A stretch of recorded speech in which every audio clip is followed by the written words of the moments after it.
సర్వోన్నతుడును మహాగణుడైన యేసుక్రీస్తు పరిశుద్ధమైనటువంటి నామంలో ఆత్మీయులైనటువంటి మీ అందరికీ నా హృదయపూర్వక వందనాలు తెలియజేస్తూ ఉన్నాను. ప్రియులరా, ముందుగా ఈ వీడియో క్లిప్ ఒకసారి చూడండి. మీరు చెప్పండి, ఈ సమస్త సృష్టిని చేసింది తండ్రి అయిన దేవుడా, కుమారుడైన దేవుడా అంటే మీరు ధైర్యంగా ఏం చెప్తారు? Very good. తండ్రి అయినా చెప్పండి గట్టిగా, దేవుడు. ఇది కూడా అబద్ధమే. ఇది బైబిల్ చెప్పలేదు, ఇది ఒకనాటి పెద్దలు చెప్పారు. ఎందుకంటే ఆది కాండం ప్రారంభంలోనే దేవుడైన యెహోవా, దేవుడైన యెహోవా, దేవుడైన యెహోవా అని ఉంది కాబట్టి మనం తండ్రి అని ఫిక్స్ అయిపోయాం. తెరిచి చూడండి ఒకసారి, ఈ సమస్త సృష్టిని చేసింది ఎవరు? తెరవండి ఒకసారి హెబ్రీయులకు రాసిన పత్రిక 1వ అధ్యాయము 2-3 వచనాలు తెరిచి చూడండి ఒకసారి. ఆయన ఆ కుమారుని సమస్తమునకు వారసునిగా నియమించెను, ఆయన ద్వారా ప్రపంచములను నిర్మించెను. ఎవరి ద్వారా అంట? ఎవరి ద్వారా అంట? కుమారుని ద్వారా ప్రపంచములు నిర్మించబడ్డాయి. దేవునికి స్తోత్రం కలుగునుగాక. ఇప్పుడు చెప్పండి, సమస్త సృష్టిని చేసింది ఎవరు? తండ్రియా, కుమారుడా? అదేంటి మళ్ళీ మాట మార్చారు? లేదు, మాట మార్చలేదు. ఇప్పటి వరకు అనిపించింది వినిపించిందే చెప్పారు, ఇప్పుడు కనిపించింది మాట్లాడుతున్నారు మీరు. చూశారు కదా, అందులో మనందరికీ తెలిసినటువంటి దైవ సేవకులు లేదా క్రైస్తవ సమాజానికి సుపరిచితులైనటువంటి గొప్ప దైవ సేవకులు, సత్యమునందు అనుభవ జ్ఞానం కలిగినటువంటి వారు పాస్టర్ కిరణ్ పాల్ గారు ఏం మాట్లాడుతున్నారనంటే, అది ఒక సభ అనుకుంటా. ఆ సభలో వాక్యాన్ని బోధిస్తూ సభ కింద కూర్చున్నటువంటి విశ్వాసులను ఒక ప్రశ్న వేశాడు. ఈ సమస్త సృష్టిని లేదా సర్వ సృష్టిని కలుగజేసింది ఎవరు? తండ్రి అయినటువంటి దేవుడా, యేసుక్రీస్తు ప్రభువారా అని ఒక ప్రశ్న వేశాడు. ఈ ప్రశ్నకు జవాబిస్తూ కింద కూర్చున్నటువంటి సభ కింద కూర్చున్నటువంటి విశ్వాసులు ఏం బదులిచ్చారనంటే, తండ్రి అయినటువంటి దేవుడే, యెహోవా దేవుడే సర్వ సృష్టిని కలుగజేశాడని చెప్పి బదులిచ్చారు. దానికి పాస్టర్ కిరణ్ పాల్ గారు, అది అబద్ధం, సర్వ సృష్టిని కలుగజేసింది యేసుక్రీస్తు ప్రభువారు అని చెప్పి, దానికి బైబిల్లో నుంచి ఏ వాక్యాన్ని ఆధారం చేసుకున్నాడు, ఏ వాక్యాన్ని బేస్ చేసుకుని ఆయన మాట్లాడాడనంటే, అపోస్తుడైనటువంటి పౌలు గారు హెబ్రీయులకు రాసినటువంటి పత్రిక 1వ అధ్యాయము 2వ వచనంలో రాయబడినటువంటి వాక్యాన్ని జ్ఞాపకం చేశాడు. మరొకసారి మనం కూడా చదువుదాం. ఆ దినముల అంతమందు కుమారుని ద్వారా మనతో మాట్లాడెను, ఆయన ఆ కుమారుని సమస్తమునకును వారసునిగా నియమించెను, ఆయన ద్వారా ప్రపంచములను నిర్మించెను. ప్రియులారా, ఈ వాక్యాన్ని ఆధారం చేసుకొని, ఈ వాక్యాన్ని బేస్ చేసుకొని ఈ సమస్త సృష్టి యేసుక్రీస్తు ప్రభువారు కలుగజేశాడు అన్నట్టుగా పాస్టర్ కిరణ్ పాల్ గారు మాట్లాడారు. ఇకపోతే ఇది వరకు మనం అనుకున్నటువంటి విధంగా, అంటే యెహోవా దేవుడే సృష్టిని కలుగజేశాడు, తండ్రి అయినటువంటి దేవుడు సృష్టిని కలుగజేశాడని ఇది వరకు మనం అనుకున్నాం కదా, అది అబద్ధమట, అది తప్పట. మరి ఇది వరకు మనం ఎలా అనుకున్నామనంటే, పెద్దలు, ఆనాటి పెద్దలు మన చేత అనిపించారు లేదా వినిపించారట. ఆనాటి పెద్దలు అనిపించారు, వినిపించారు కనుక తండ్రి అయినటువంటి దేవుడే, యెహోవా దేవుడే ఈ సృష్టిని చేశాడని చెప్పి మనం నమ్ముతున్నామట. నిజానికి యేసుక్రీస్తు ప్రభువారు సృష్టిని చేశాడా? తండ్రి అయినటువంటి దేవుడు అనగా యెహోవా దేవుడు సృష్టిని చేశాడా? ఒకసారి ఆలోచన చేద్దాం. ఎవడే పాస్టర్ కిరణ్ పాల్ గారు అంటే నాకు చాలా ఇష్టం, చాలా బాగా మాట్లాడతారు. ఆయన భాష కానీ, ఆయన పదప్రయోగం కానీ చాలా స్పష్టంగా, చాలా నీట్గా మాట్లాడతారు. ఆయన వాయిస్ నాకు ఇష్టం. ఇకపోతే ఈ మధ్య కాలంలో కొన్ని సందర్భాలు, కొన్ని సంఘటనలు ఏమండి కొత్తగా చెప్పాలి లేదా కొత్తగా ఏమండి బోధించాలి అనేటువంటి ప్రయత్నం చేస్తూ ఉన్నారు. ఆ ప్రయత్నంలోనే భాగంగా తండ్రి అయినటువంటి దేవుడు సృష్టిని చేయలేదట, కుమారుడైనటువంటి యేసుక్రీస్తు ప్రభువారు సృష్టిని చేశాడట. వాక్యాధారం ఏదేనంటే, అపోస్తుడైనటువంటి పౌలు గారు హెబ్రీయులకు రాసినటువంటి పత్రిక 1వ అధ్యాయం 2వ మాటనే ఆయన చూపిస్తున్నారు. కుమారుని ద్వారా సమస్తమును కలగజేశాను లేదా నిర్మించాను అనేటువంటి మాటను ఆయన చూపిస్తున్నారు. ఇకపోతే నేను ఒక రెఫరెన్స్ చూపిస్తాను, మీరు చాలా జాగ్రత్తగా లెక్కించండి. యెషయా గ్రంథము 45వ అధ్యాయము 18వ మాట ఒకసారి నేను చదువుతున్నాను, చూడండి పిల్లరా. ఆకాశములకు సృష్టికర్తయగు యెహోవాయే దేవుడు, ఆయన భూమిని కలుగజేసి దాన్ని సిద్ధపరిచి స్థిరపరిచెను. నిరాకారముగా నుండునట్లు ఆయన దాన్ని సృజింపలేదు, నివాస స్థలమగునట్లుగా దాన్ని సృజించెను.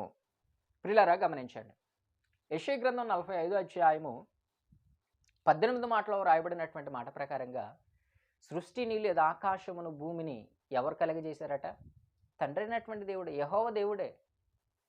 మరి హెబ్రీయులకు రాసినటువంటి పత్రిక 1 అధ్యాయం 2 మాటలో వ్రాయబడినటువంటి మాట ఏంటంటే, ఆది నుండి అనగా ప్రారంభం నుంచి, ఈ సృష్టి ప్రారంభం నుంచి కుమారుడైనటువంటి యేసుక్రీస్తు ప్రభువారు తండ్రితో పాటు ఉన్నారు. ఆయన తండ్రితో పాటు ఉన్నాడు గనుక ఆయన లేకుండా ఏది కలగలేదు, ఆయన లేకుండా ఏ సృష్టి కలగలేదని చెప్పి ఏమంటే యోహాను సువార్త 1 అధ్యాయం 2-3 మాటలో వ్రాయబడి ఉంటుంది.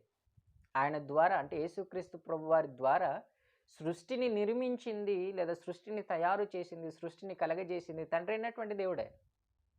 దానికి ఆధారం ఏదనంటే ఏమండి యెషయా గ్రంథం 45 అధ్యాయం 18 మాట. ఇలా చెప్పుకుంటూ పోతే ఎన్నో ఆధారాలు ఉన్నాయి బైబిల్లో ఏమండి ఈ సృష్టిని కలగజేసింది తండ్రి అయినటువంటి దేవుడు లేదా యెహోవా దేవుడు అని చెప్పటానికి. ఇకపోతే ఈ మాట ఇంకా మీకు కొంచెం బాగా అర్థమవటం కోసం సామెతల గ్రంథము 8 అధ్యాయాన్ని ఒకసారి మీకు జ్ఞాపకం చేస్తాను చూడండి ప్రియులారా. 22వ వచనం నుంచి, పూర్వకాలమందు తన సృష్టి ఆరంభమున తన కార్యములలో ప్రధానమైన దానికే యెహోవా నన్ను కలుగజేసెను.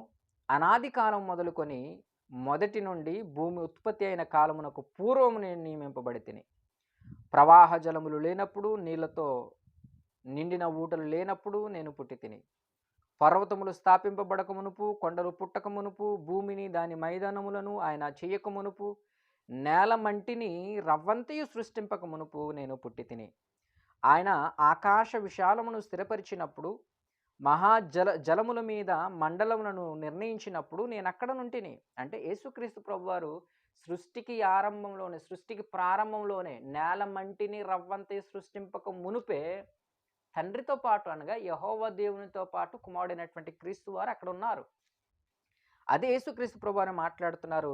ఎవడు పూర్వకాలమందు తన సృష్టి ఆరంభంలో తన కార్యములలో ప్రధానమైన దానిగా దేవుడు అనగా యెహోవా నన్ను కలగజేసెను.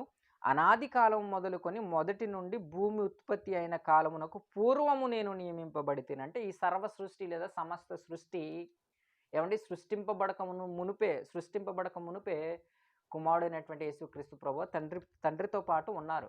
గనుక హెబ్రీయులకు రాసినటువంటి పత్రికలో రాయబడినటువంటి మాట ఏంటంటే, ఆయన ద్వారా ప్రపంచములు ఏమండి నిర్మించాడు తండ్రి అయినటువంటి దేవుడు, యెహోవా దేవుడు. ఆయన లేకుండా ఏది జరగలేదు సృష్టి. ఏమండి తండ్రి ఉన్నారు, తండ్రితో పాటు యేసుక్రీస్తు ప్రభు వారు ఉన్నారు. గనుక ఆయన లేకుండా ఏది జరగలేదు, లేదా ఆయన ద్వారా ప్రపంచములు ఏమండి నిర్మాణం అయ్యాయి, సృష్టింపబడ్డాయి. అంతేగాని యేసుక్రీస్తు ప్రభు వారు సృష్టి చేశాడు అని చెప్పటం ఏమండి కొంచెం ఇబ్బందిగా ఉంది. ఆ కిందన మనం ఇంకా చూడగలిగితే పిల్లరా 27వ వచనంలో, ఆకాశ విశాలములను స్థిరపరిచినప్పుడు, మహాజలముల మీద మండలములను నిర్ణయించినప్పుడు నేను అక్కడ నుంటిని. ఆయన పైన ఆకాశమును స్థిరపరిచినప్పుడు, జలధారులను ఆయన బిగించినప్పుడు, జలములు తమ సరిహద్దులు మీరకుండునట్లు ఆయన సముద్రమునకు పొలిమేరలు ఏర్పరిచినప్పుడు, భూమి యొక్క పునాదులను నిర్ణయించినప్పుడు, నేను ఆయన యొద్ద ప్రధాన శిల్పినై అనుదినము సంతోషించుచు నిత్యము ఆయన సన్నిధిని ఆనందించుచుంటిని.